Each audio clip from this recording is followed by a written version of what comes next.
Expresiones que suelen tener una acepción, un sentido contrario a su sentido natural. Una de ellas es la palabra puritano. Hoy día es un adjetivo que se utiliza casi siempre de manera despectiva. Eres demasiado puritano, o es un grupo o una iglesia demasiado puritana.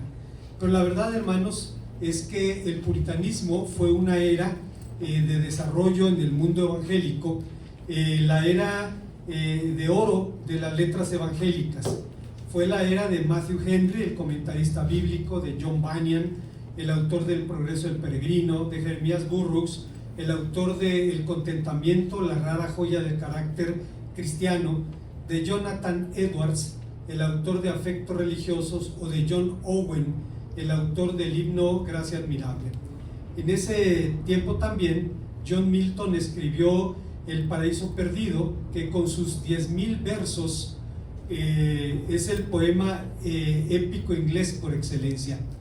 El poema principia diciendo: canta musa celestial la primera desobediencia del hombre y el fruto de aquel árbol prohibido, cuyo gusto mortal trajo al mundo la muerte y todas nuestras desgracias, con la pérdida del Edén, hasta que un hombre más grande nos rehabilitó y la reconquistó para nosotros. Y tú, oh Espíritu, dime, ya que ni el cielo ni la profunda extensión del infierno ocultan nada ante ti, di cuál es la causa que obligó a nuestros primeros padres, tan felices en su estado y tan favorecidos por el cielo, a separarse de su Creador y a transgredir la única prohibición cuando eran soberanos de todo el mundo. En pocas palabras, John Milton cifra la tragedia de la separación humana de Dios y la respuesta divina de la redención. El Salmo 85 comparte este anhelo de restauración para recobrar una relación del pasado, para que en base a ella pueda desarrollarse un presente y un futuro gloriosos. Veamos, hermanos, a la luz de este Salmo 85, en qué consiste este anhelo y cuál es su respuesta. Antes, hermanos, de pensar en las enseñanzas de este pasaje, debemos decir que cada vez que tenemos la oportunidad de abrir el libro de los Salmos, reabrimos el viejo libro, el viejo canto del romance entre Dios y su pueblo. Independientemente de si se trata del pueblo judío o del pueblo gentil, existe una vieja historia de amor entre el pueblo de Dios, sean los judíos o sea la iglesia, y el libro de los Salmos, porque los salmos cifran nuestros sentimientos, aluden a las razones de nuestra fe, de nuestra esperanza, y descansan también en la promesa divina. En este caso, el salmista está haciendo una petición muy concreta: súplica a Dios por la restauración, una súplica que tiene cuando menos 4 significados. En primer lugar, es añoranza por las bendiciones del pasado. El salmista principia diciendo: fuiste propicio a nuestra tierra, oh Dios, volviste la cautividad de Jacob. Pensamientos que nos enfrentan a la pregunta de a qué evento concreto se refiere. El Salmo 85 suele ser ubicado en el marco del regreso del exilio babilónico, opinión que sin embargo se topa con algunas dificultades, como la alusión a los hijos de Coré que vivieron en épocas anteriores. Se ha sugerido también que fue escrito en tiempo de Ezequías, de Josías e incluso de los Macabeos, unos 100 años antes de Cristo, mientras que por su parte Alejandro Maglaret, un comentarista bíblico del siglo XIX, decía que el libro de Nehemías proporciona precisamente un fundamento que encaja con el Salmo. De hecho, una parte de la nación había regresado, pero a una ciudad en ruinas, a un templo destruido, a una tierra en duelo, donde estaban rodeados de celosos y poderosos enemigos.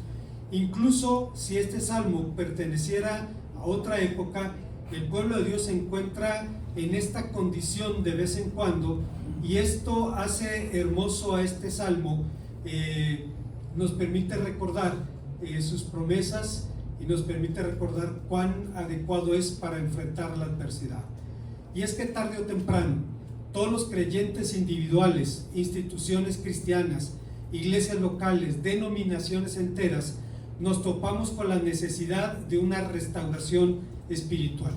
Es la razón por la que la idea del avivamiento ha estado tan frecuentemente mencionada en el mundo evangélico, por el anhelo de volver a algún momento en el pasado de la comunión con Dios. Si usted se fija, la Iglesia Católica no ha tenido nunca avivamientos, porque es una iglesia gobernada por una jerarquía vertical que controla cualquier anomalía y que no deja espacio a ninguna variación del rito o de la práctica.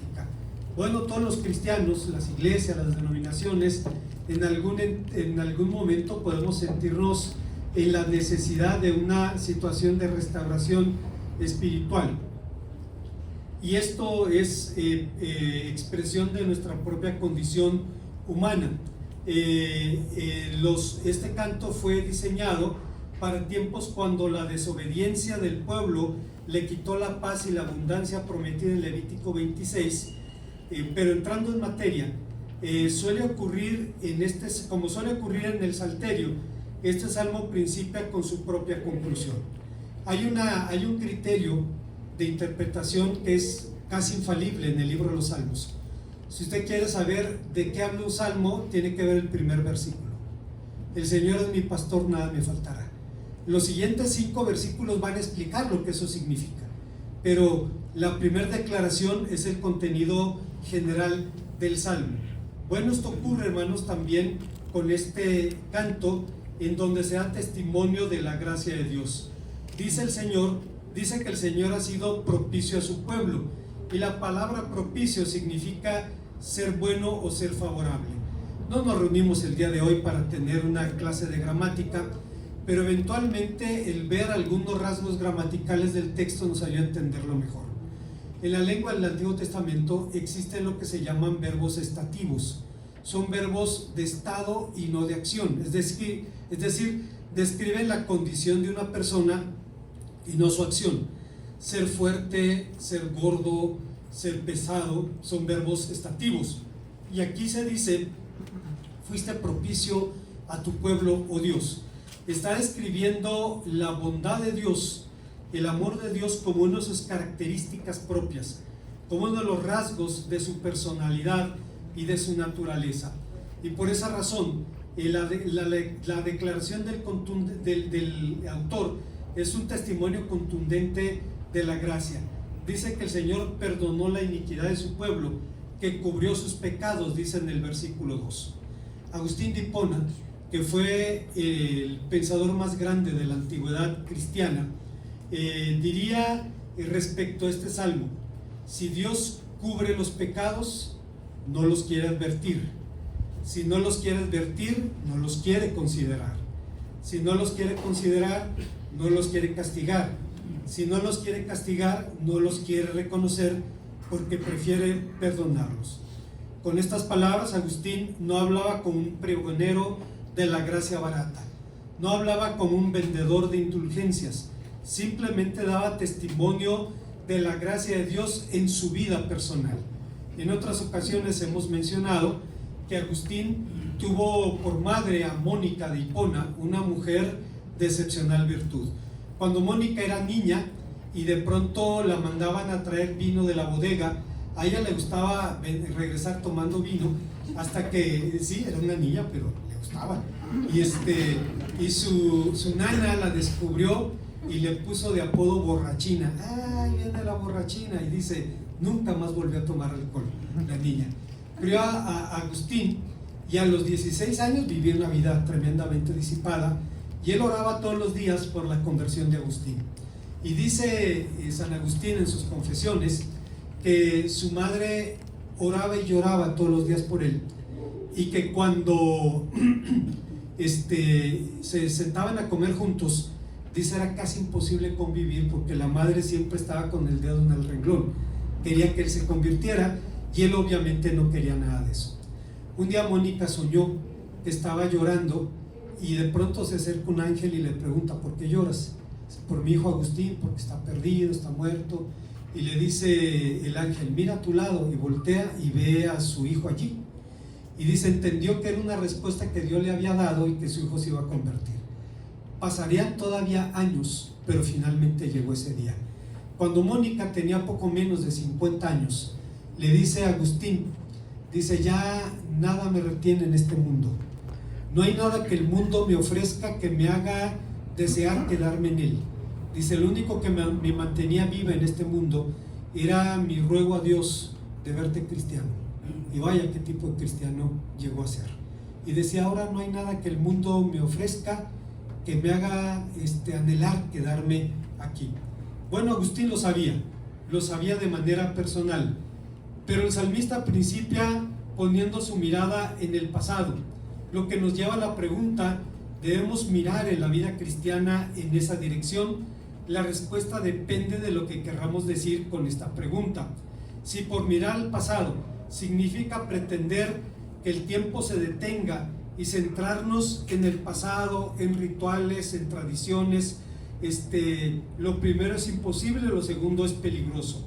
En la iglesia es pernicioso confundir la forma con el fondo y pretender que la gente sirva a las organizaciones y no que las organizaciones sirvan a la gente.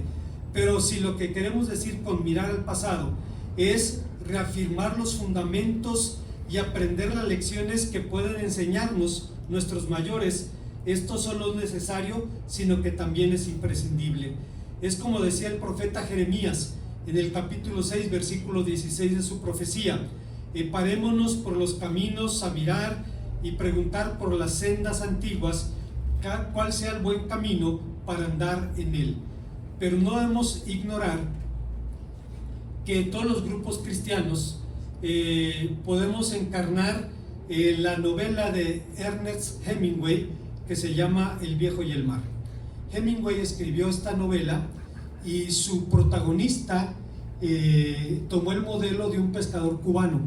Ese era un hombre curtido por el sol, con ojos azules brillantes, y aunque Hemingway ubica su novela en Lanzarote, en el norte de África, sin embargo habla de un hombre que se llamaba Santiago, un viejo pescador que durante 84 días no había pescado nada y era objeto de burla de los demás pescadores, pero seguía saliendo al mar hasta que encontró un gran marlin, un pez espada enorme, dice, y luchó con él por 3 días.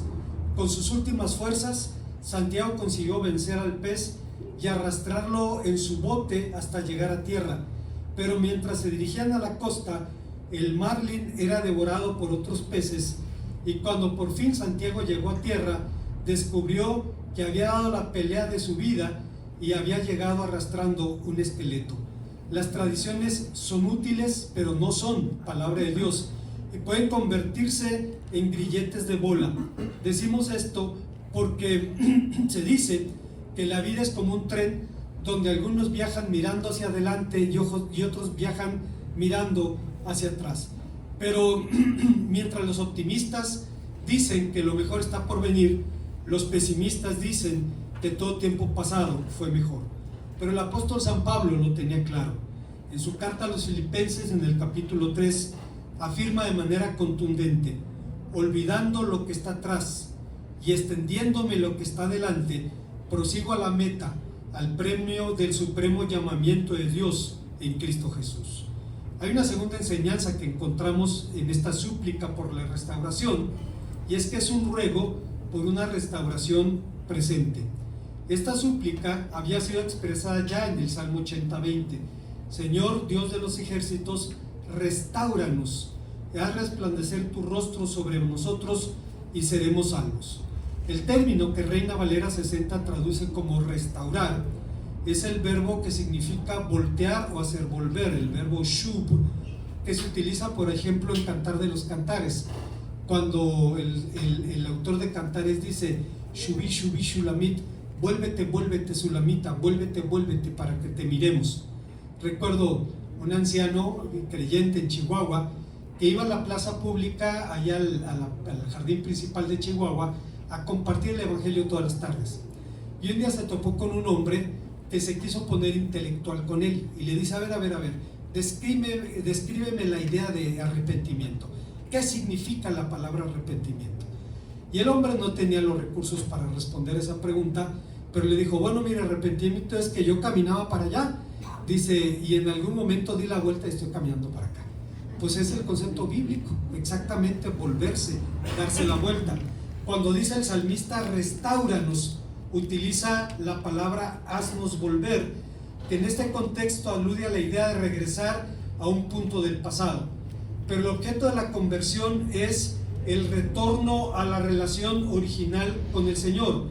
Esto no se debe entender como si todo tuviera que volver a lo antiguo, sino más bien en el sentido en que el retorno constituye un punto de partida para el comienzo, para un comienzo plenamente nuevo. ¿Cuántas veces la iglesia cristiana, cuando ha querido dar un gran salto adelante, se ha detenido a pensar y ha tenido que dar varios pasos hacia atrás? Cuando queremos ver,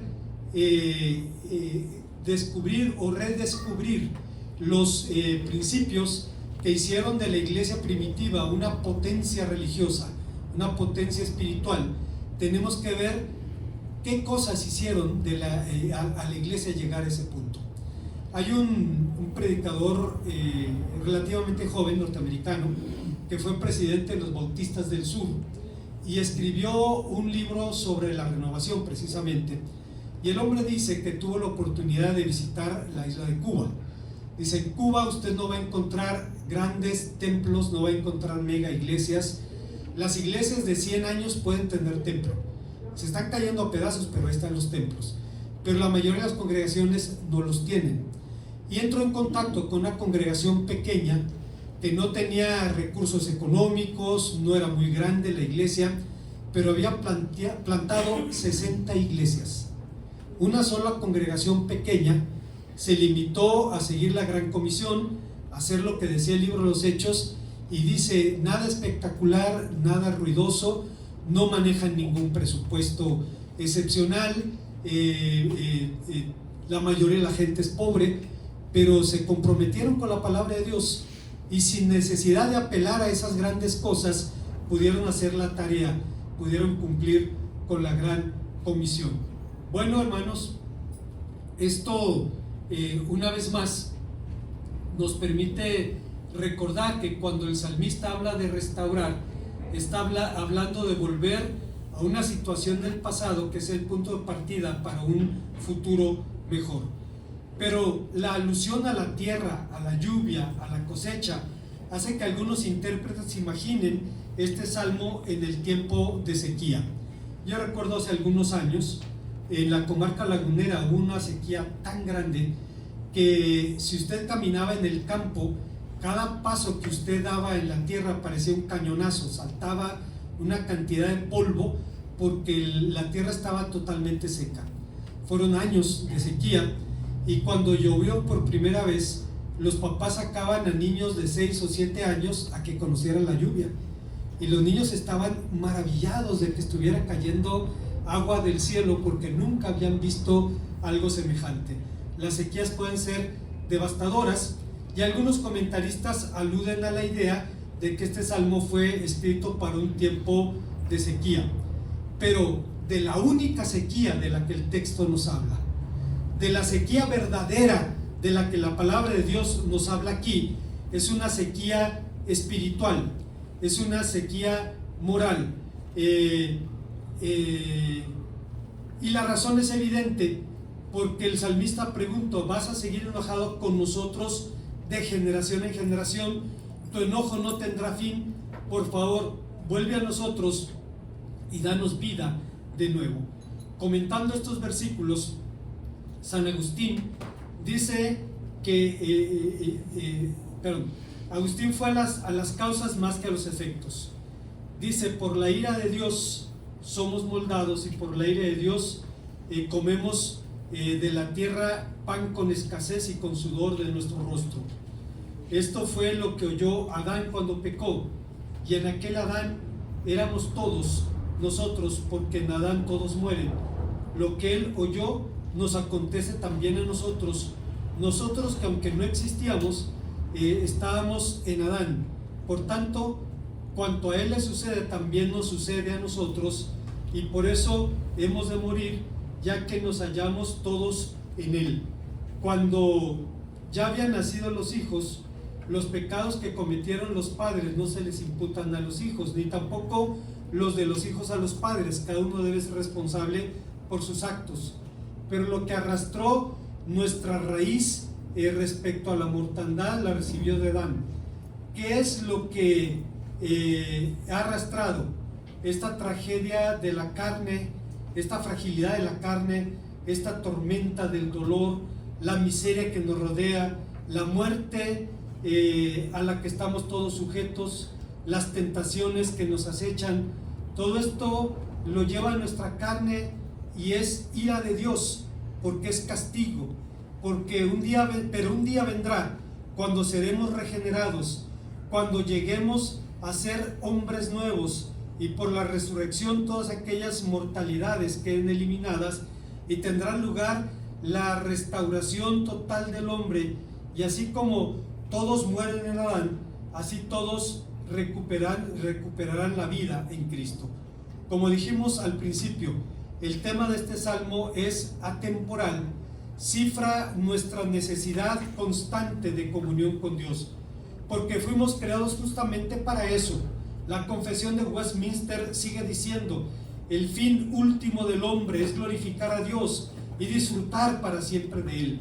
Cada ser humano fue creado para adorar a Dios, para disfrutar de su presencia, con todo lo que esto implica: comunión, relación, entrega, gozo, paz, alegría. Esta restauración se encuentra en la persona y en la obra de Jesucristo, y en su reflexión titulada Él restaurará tu alma, un predicador contemporáneo hace un análisis muy interesante del mensaje de los Salmos 22 y 23, viendo al Salmo 23 como la respuesta al Salmo 22. En el mundo tendréis aflicción, dice Jesús en Juan 16:33. Siendo realistas, la descripción de la tribulación de la Biblia es horrible. El Salmo 22 es una descripción de la severa tribulación de David, pero también una descripción de la tribulación de Jesús, porque es una profecía mesiánica que fue infinitamente más severa que la de David y la nuestra. ¿Te sientes abandonado por Dios? Cristo lo entiende. Lo entiende más de lo que te imaginas. Podemos sentirnos desamparados por Dios, pero Cristo lo estuvo verdaderamente. Podemos sentirnos solos, pero Cristo estuvo solo, en un momento horrible, realmente solo. Como nuestro gran sumo sacerdote, entonces, es capaz de compadecerse de nosotros en todas nuestras debilidades, ya que fue tentado en nuestra semejanza, pero sin pecado. Pero Jesús hace mucho más que compadecerse de nosotros. Como nuestro cordero expiatorio, expió cada uno de nuestros pecados que cometemos en nuestros débiles, incrédulos tropiezos, eliminando nuestra maldición para siempre al convertirse en nuestra maldición. Y como nuestro gran pastor nos está guiando a través de cada tribulación, sin importar cuán severa pueda ser, a la restauración eterna. Esta es la promesa del Salmo 23. Dice, comparado con el precio del Salmo 22, el buen pastor restaurará tu alma para siempre. Fue desamparado por Dios, despreciado por los hombres, y en sus manos y sus pies fueron horadados, para así poder guiarte a través del valle de la sombra y de la muerte, honrarte ante cada enemigo, persiguiéndote con su bondad y su misericordia cada día de tu vida, y llevándote a vivir con Él a su casa para siempre. El Salmo 22 puede ser la canción para una noche breve, y el Salmo 23 la canción de una mañana eterna. Cuando estudiaba en el seminario, el doctor Esteban Hicks le fascinaba decir algo sobre el Salmo 23. Decía que cuando el salmista dice, ciertamente el bien y la misericordia me seguirán todos los días de mi vida, decía, la palabra bien y misericordia, Gesed y Tov, dice, son como dos perros que te persiguen. Y decía que había escuchado un predicador que predicó un sermón que se llamaba Los dos sabuesos de Dios. Uno se llama bien y otro se llama misericordia. Y Dios los ha soltado para que te persigan. Y si ese es el propósito de Dios, que me alcancen, que me devoren. Ciertamente el bien y la misericordia te seguirán todos los días de tu vida, y en la casa del Señor moraré por largos días. El Salmo 22 es el canto para una noche breve. El Salmo 23, la canción para una mañana eterna. Hay una tercera enseñanza en este pasaje. Sorprendentemente, después de todo esto, para el salmista, este ruego también es el silencio de la espera. En los versículos 8 y 9, el salmista hace una pausa de espera a la respuesta. Escucharé yo lo que hablará el Señor, porque hablará paz a su pueblo y a sus santos. Hacer lo que el salmista nos dice no es fácil. Este es un precepto muy duro para el hombre, decía San Jerónimo. Dice, hasta el punto de que es un precepto más demandante que los preceptos de acción. Y por lo mismo, el silencio, se dice, es una parte de la música que ocupa en el pentagrama, tiene tiempos y valores. Cada figura musical cuenta con su correspondiente silencio, que representa su mismo valor o duración. Así como el pentagrama, las grandes compositores ocupan muchas voces, los silencios también, para transmitir un mensaje. Y lo mismo hace el creador, que ocupa del silencio antes de su respuesta o para demostrar su presencia. Lo hemos dicho en otras ocasiones, los hombres de la Biblia, entre ellos Job, descubrieron muy pronto un fenómeno al que en su lengua le llaman Haster Panim, que significa el ocultamiento del rostro. En el Salmo 10, el salmista dice: ¿por qué te encubres en el tiempo de la adversidad? ¿Por qué te escondes en el tiempo de la adversidad? Encontramos a Habacuc, que le habla a Dios con aspereza: muy limpio eres de ojos, ¿por qué no miras la maldad del impío que atormenta al justo, que es mejor que él? Hasta que el profeta Isaías hace una declaración contundente: verdaderamente eres un Dios que te encubres, un Dios que te encubres y salvas. Dios esconde su rostro para revelar su salvación, y ocurre exactamente aquí lo mismo. En diferentes momentos de la historia del cristianismo hemos ponderado el valor del silencio. En la tradición católica existe lo que se llama el voto de silencio, y hay una historia muy famosa de cuando Napoleón secuestró al Papa de su tiempo, lo encerró en un palacio y quería quebrarlo, aislándolo de todo contacto.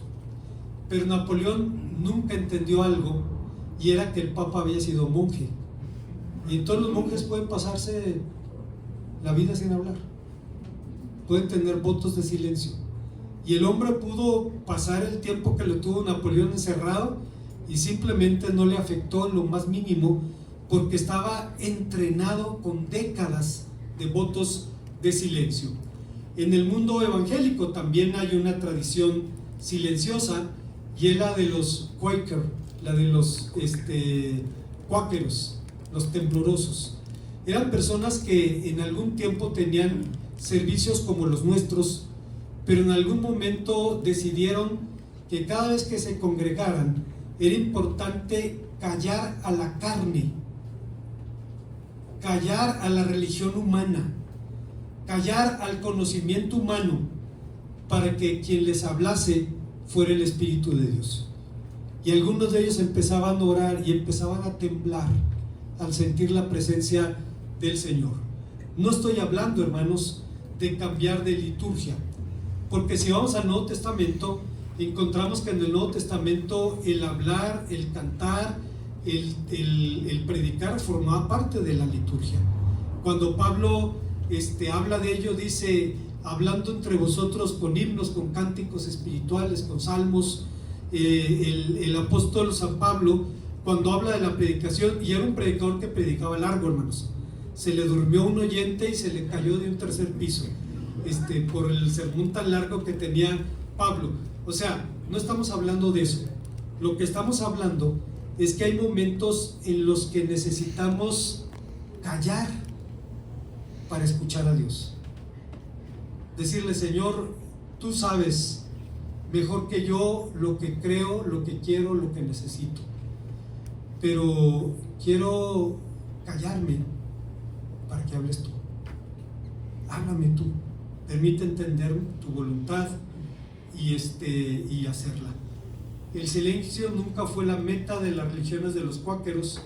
Era una manera de evitar la sabiduría en la religión humana, mientras esperaban que el poder del Espíritu Santo edificara y gobernara a su iglesia. Obviamente no hablamos de hacernos cuáqueros, no estamos proponiendo una nueva liturgia o la adopción de una ajena. De lo que estamos hablando es aprender del salmista, aprender a esperar en silencio. Hay una cuarta y última enseñanza que encontramos en este pasaje.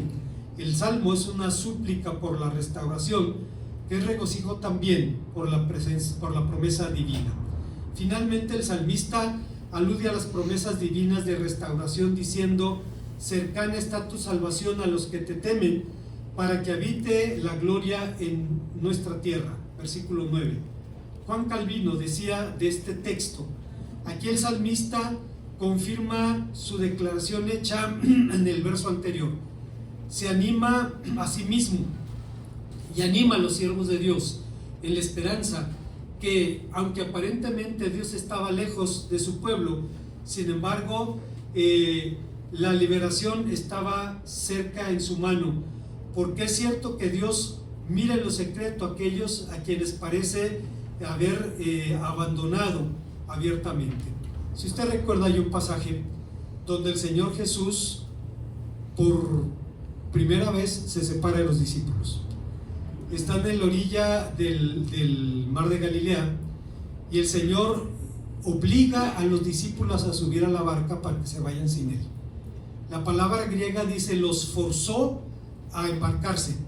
El Señor se quedó a orar en la orilla y ellos empezaron a navegar hasta que enfrentaron una tormenta. Pero el texto dice que el Señor los estaba observando, que el Señor no había dejado de mirarlos. A veces podemos tener la sensación de que nuestra oración no pasa el techo, de que Dios no nos escucha. Si usted está pasando por una etapa así, déjeme felicitarle. Primero, porque significa que es un verdadero creyente. El no creyente nunca va a pasar por eso. El verdadero creyente va a tener luchas espirituales y va a descubrir que Dios oculta su rostro para revelar su salvación, que Dios tendrá una respuesta a su súplica. Aquí se le pide a Dios salvación, y dice el texto que cuando Cristo apareció caminando sobre las aguas, obviamente los discípulos se aterrorizaron porque esperaban verlo en una barca, esperaban verlo caminando por la orilla del mar de Galilea, esperaban verlo por la vía de la experiencia, pero no por la vía en la que Dios se da a conocer de manera sorprendente y de manera inesperada. El brazo de Dios no se ha cortado, su corazón y su oído no se han endurecido para dejar de oír y para dejar de actuar en un mundo como este. Pero el salmista incluso va más allá. Cuando habla de la salvación, no está hablando del concepto cristiano de salvación eterna, sino la provisión de ayuda extraordinaria para los creyentes de todos los tiempos. El autor continúa su argumento aludiendo a una figura hermosa. La misericordia y la verdad se encontraron, la justicia y la paz se besaron, dice el versículo 10. Alude obviamente al trato divino mencionado anteriormente en el Salmo. El Señor les había mostrado su misericordia y su verdad, la verdad que se manifiesta en sus advertencias, en sus promesas, en sus misericordias y en su perdón. Aunque así pareciera, no hay conflicto entre la verdad y la misericordia. el castigo sigue amagando al culpable, aunque el castigo no se inflija y se trate al infractor como se trata al inocente. El gran desafío de la justicia humana es mantener el imperio de la ley, pero los sistemas de justicia administran la legalidad, no ministran la justicia. Cuando una persona mata a otra y puede pasar 20 años en la cárcel, esos 20 años en la cárcel no le devuelven la vida al muerto. Se administra la legalidad, lo que se permite, lo que se puede hacer a la luz de la ley. El castigo sigue amagando al culpable. El gran desafío de los tribunales humanos es ese, pero la justicia perfecta solo estará en la venida del reino de Dios, de la que el apóstol San Pedro dice: nosotros esperamos cielos nuevos y tierra nueva, donde more la justicia. Es la idea es la base, esta realidad humana, de la fallida readaptación social, que es un ideal que se ve bien en el papel, pero muy poco en la realidad. Sin embargo, Dios lo ha logrado y lo ha materializado por el sacrificio de Jesucristo. El salmista continúa diciendo: la justicia y la misericordia se besaron. ¿Qué significa esto? Un erudito del pasado decía que la justicia, la misericordia y la misericordia se besaron, como hacen amigos y amantes, como lo hacen quienes han estado separados por mucho tiempo, como lo hacen quienes después de haber sido distanciados se vuelven amigos nuevamente. De la misma manera, pareciera haber un alejamiento, un estado de hostilidad entre la justicia y la misericordia, entre la justicia y el perdón, pero ahora se han unido como amigos, separados y alienados, y se han abrazado como tales amigos hacen, es decir, se mezclan en una armoniosa armonía. Una vez realizada la restauración, podemos exclamar, como dijo un predicador del pasado, que toda oración pueda ser restaurada, el templo reconstruido, la presencia divina reocupe su lugar, la religión pura y sin mancha dé